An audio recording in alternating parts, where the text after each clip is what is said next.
Hey guys, so a while back I got completely obsessed with intervals and I started writing songs in an effort to capture different intervals and their different moods.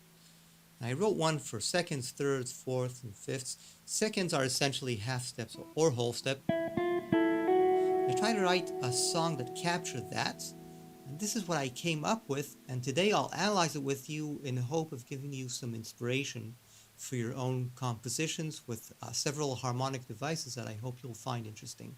Let's listen to the song, and then I'll explain.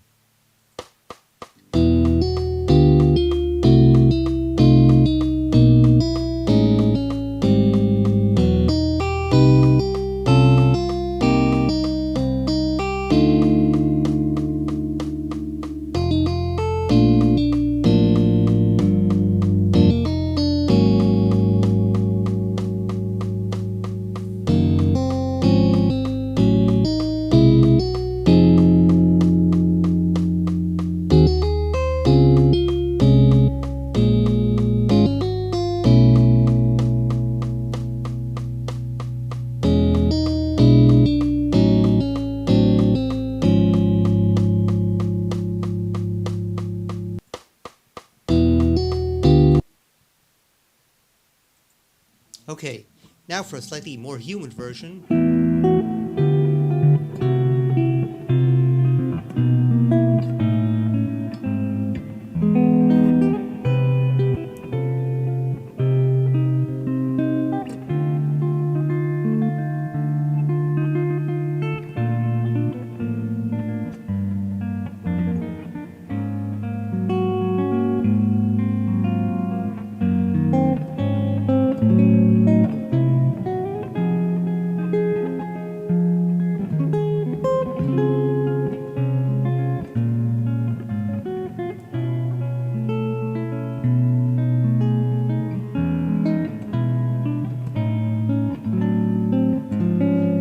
Okay, and I'd like to share some features of this song because I think it's kind of interesting.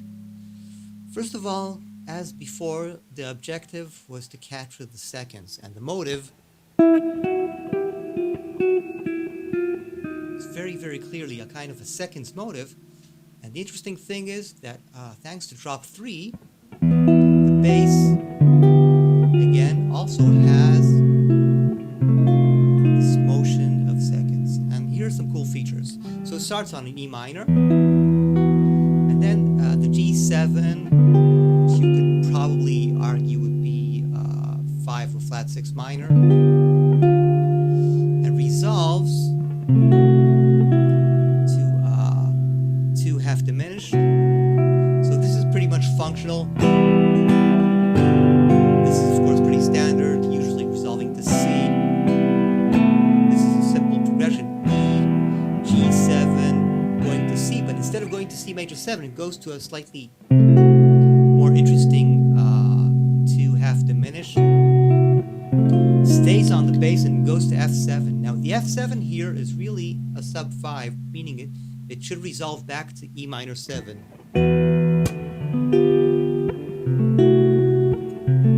Okay, which is already fun, keeping the bass and changing from 2 half diminished to F7. That's kind of interesting. So, and another thing I did here, which I do a lot, is I alternate between 5 and sub 5. So the 5 is F7, and the sub 5 would be B, 7 flat 5. But I did a very, very small change, which makes it interesting. I turned it into a B major 7, that Lydian sound. And then I got a way to escape that E minor thing, which is always the challenge for me, to escape the weight of tonality in a way that makes sense. So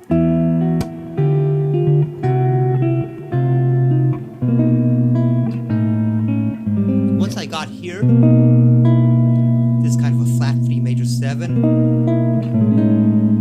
flat 2, new tonal center. And I do a lot of this subconsciously. I alternate between E, A flat, and E minor or major, A flat major, and C major, like, because these tonal centers are exactly a major third apart. And I really like that sound of leaving the tonality. So 1, 7 of flat 6, and then kind of the same quality, but this is 2 half diminished. This is a sub 5, which I expect to go back to E minor, but it doesn't, and it escapes by being a B major instead of a B7.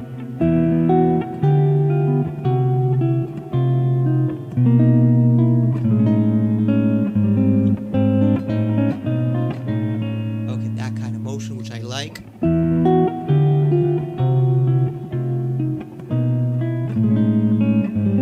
Okay, now it's kind of interesting. I return to E major 7, but I use kind of an unusual E major 7, which is E major 7 sharp 9, not an official tension. I just love that color. It sounds very amorphic. Perhaps it's A flat major minor. Major minor in itself is an unstable quality, which is great when you want to be in multiple homes. And again, when I hit the C minor, which is the second tonal center, I do it with a major minor, so that's that quality. So let me connect the passages.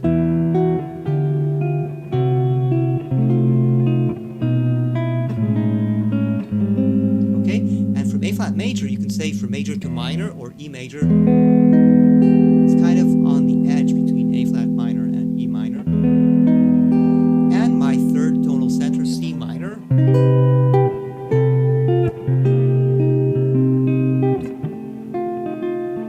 Let me explain that sentence, and you can watch it here. This is another very cool device. I'm on the third line. I'm here. And that device is simply harmonizing triads. So the melody, and I'm harmonizing it like a whole tone.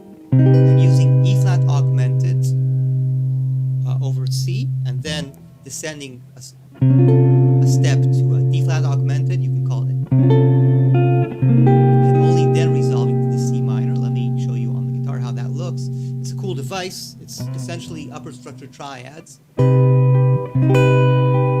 the E flat, finally resolving to the C minor, which is kind of this temporary tonal center.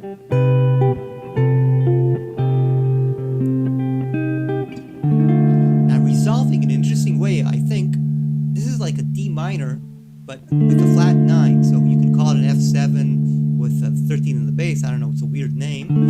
It just gives that short unrest. So I'm resolved on the D minor, but I'm not completely resolved. Let me play it in context.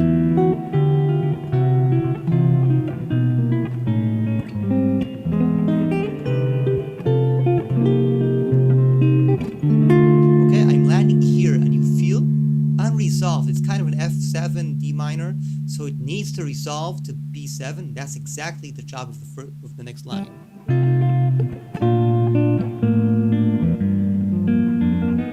Okay, this is a classic Beatles thing. Just the basses.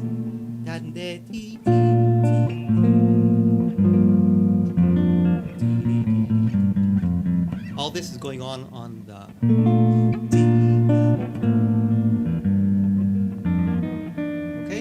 that line is really a simple B flat major 7 that's simply rolling with a bass. But the interesting thing is that it doesn't resolve in a standard way. I mean, kind of a more fun way to move out of it in the G. This gives me something interesting because A flat 7 in B flat is just a flat 7/7.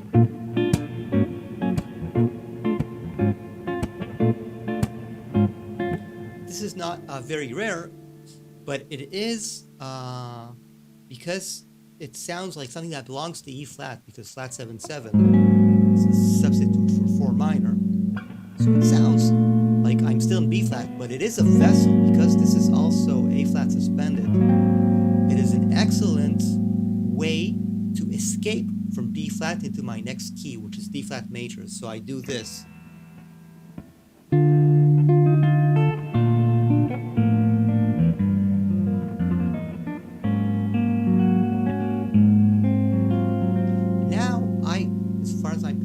escaped to D flat major. Here's another.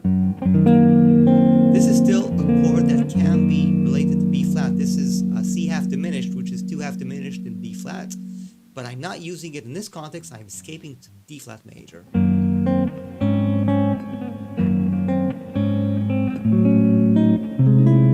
This is another cool. This passage is basically drop 3 D flat.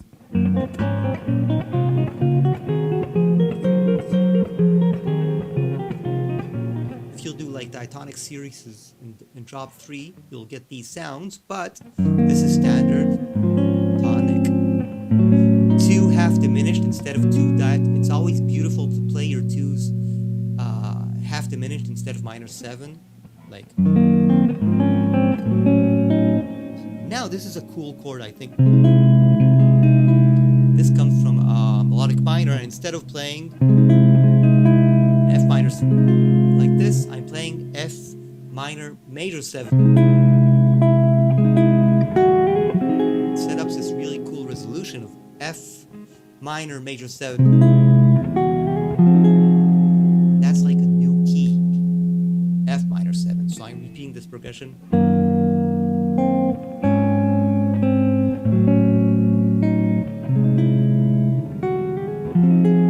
Voila, and we're F minor 7. This resolution is really cool because it's only F minor major 7 to F minor.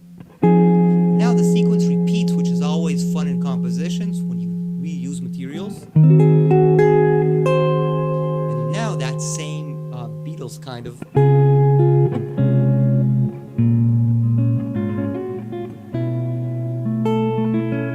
This is precisely the same device as I used in another part of this song. Just like I had that sequence in B flat, now I have exact replica of that in D flat. Things repeat by minor thirds. That happens a lot to me.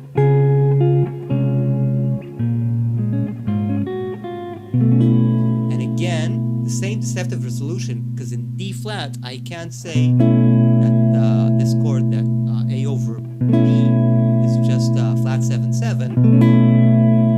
But it's also my gateway back. Remember, I started this journey way back when on E, because it was a song that started on E minor. Now I'm returning to E major. Same device, same motive.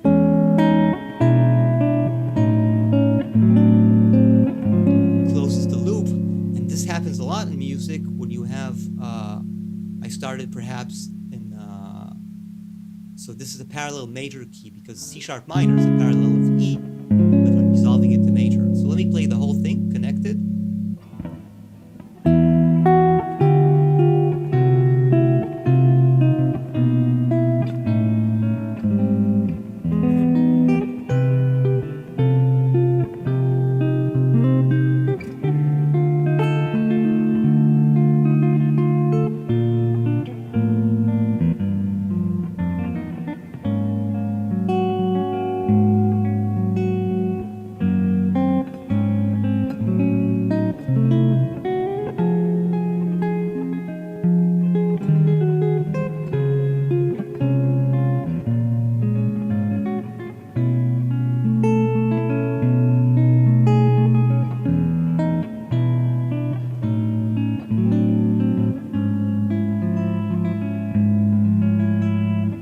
Okay, and just say one more thing about the rhythm. What drives this is a 3/4 song. 1, 2, 3, 1, 2, 3, but I'm playing 2 over 3, so I'm getting the sound of. I'm playing essentially 2 dotted 8s in each bar, and that gives that 2 over 3 feel.